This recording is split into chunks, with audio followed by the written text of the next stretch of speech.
Hey, it's Alt from Alta Gear, and today I'm giving my impressions of the Arc'teryx Proton FL jacket. It's a lightweight synthetic puffy and how it fits into a two-layer system as opposed to a three-layering system. Really, it's a two-layer plus belay jacket, which is in this case the Patagonia Micro Puff Storm. The video is actually already made it up at the peak, and a little cold, speaking a little fast, lips were frozen, so forgive the audio quality and if it doesn't come off as the most professional looking vid ever made, but the conditions weren't really conducive to high quality.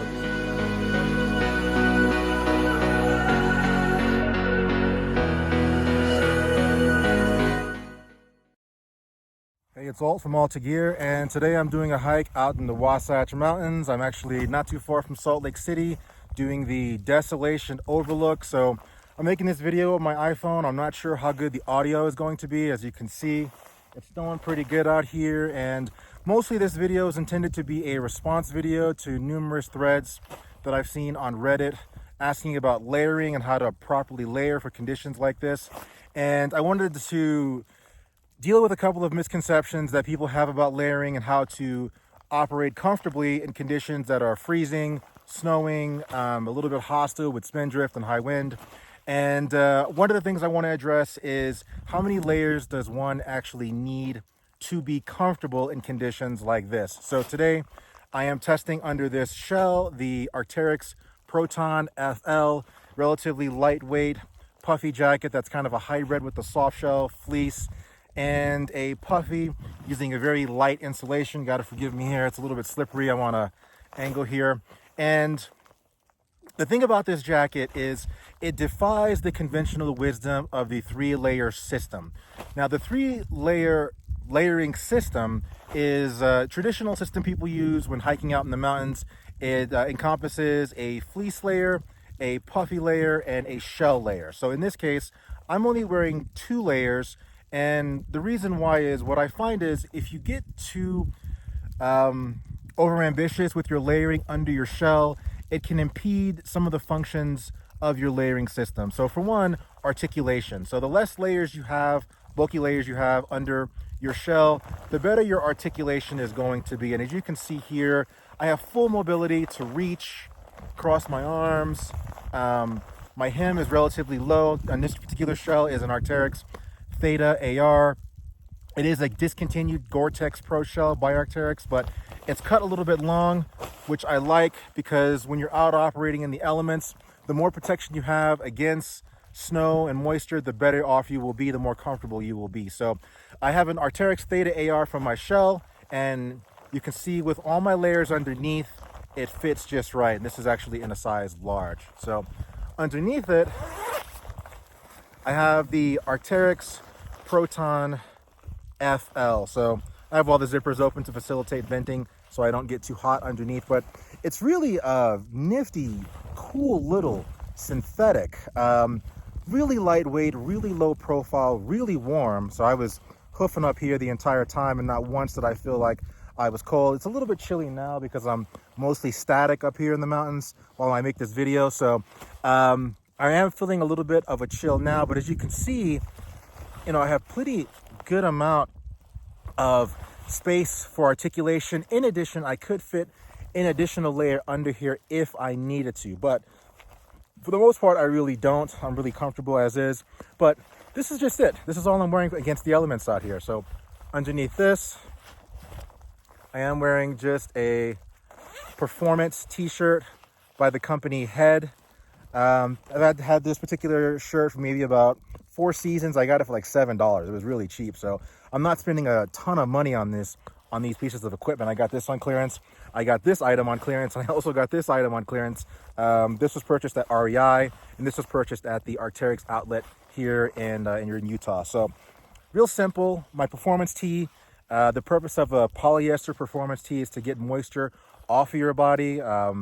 You want that moisture to be pulled off of your skin into a layer that dries really quickly, and you'll find that polyester dries a lot faster than cotton. So this is a cotton tee. I wouldn't be exposing it like this because if any water got on it at all, it would stay on this shirt for a very long time. It would never dry out, but I'm not too worried about it with this particular shirt. So polyester tee, it's a short sleeve, so I'm really not wearing a ton under here. I promise this is all I had on. I was perfectly warm. Then I have my Proton FL. You can see it's got this mesh back to facilitate breathability. Really important thing to consider when you're layering is the more layers you introduce underneath your shell, the less your breathability will be capable of. So you're going to retain more moisture, you're going to feel hotter, you're going to be less able to thermoregulate every time you introduce a synthetic liner underneath your layering system. So really simple mesh, kind of like a soft shell material on the outside. The hood itself is not insulated. I'm gonna zip up here because I'm getting a little bit cold, but it's really cool looking, really warm, lots of venting options, and the hood is just stretchy. You know, I can just pull it on if I need to.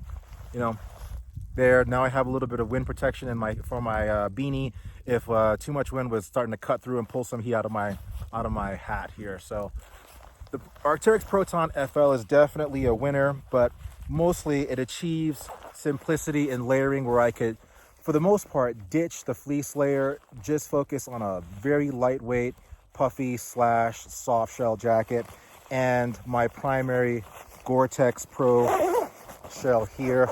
And you can see even with the collar, which has a detached hood, the Proton FL hood, because it's so lightweight and thin and low profile, it just goes right under it. There is no bulkiness here.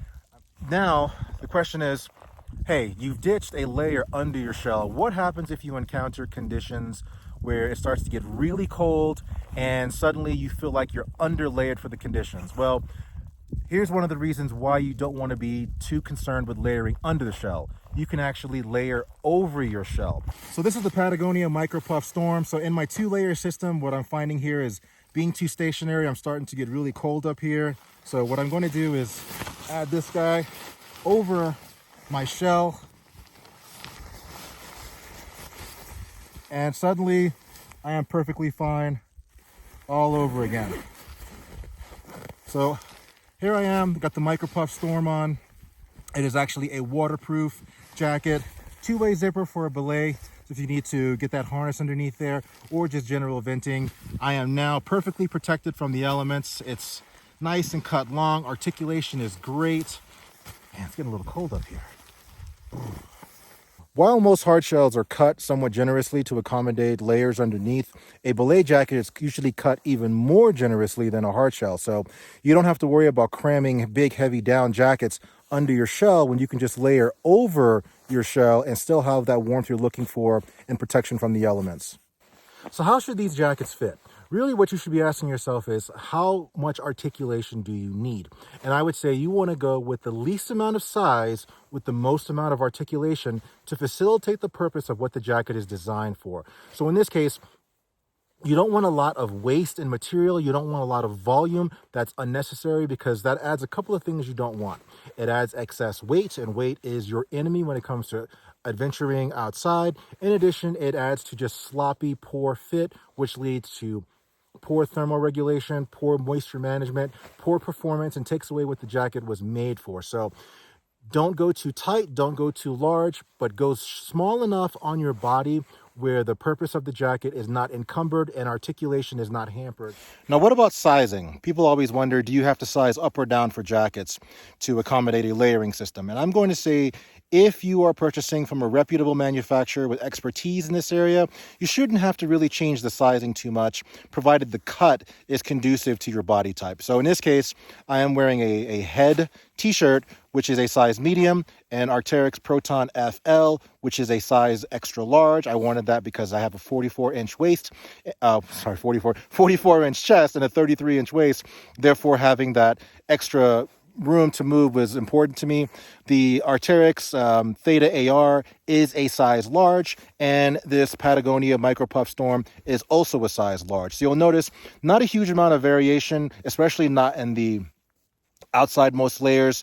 You shouldn't have to size up because the jacket should be cut to facilitate that purpose. Now, you can reference Arc'teryx layering chart, and it'll tell you a little bit where each jacket sits in the scheme of layering, but don't worry too much about layering up for belay jackets or shells. They should be cut and true to size for whatever your size is in that brand.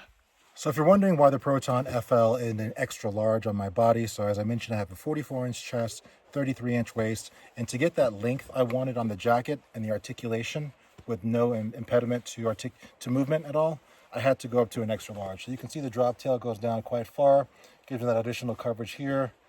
And the jacket doesn't bind in any way, shape, or form. Not a great deal of dead space under the jacket. So really, it's a perfect cut in an extra large on me. It may differ for you, but in this jacket, I had to size up. When it comes to belay jackets, not all of them feature a waterproof shell like this one does. This is Patagonia's proprietary H2 No fabric. I know it's a clever name, but it is a waterproof shell protecting the insulation within.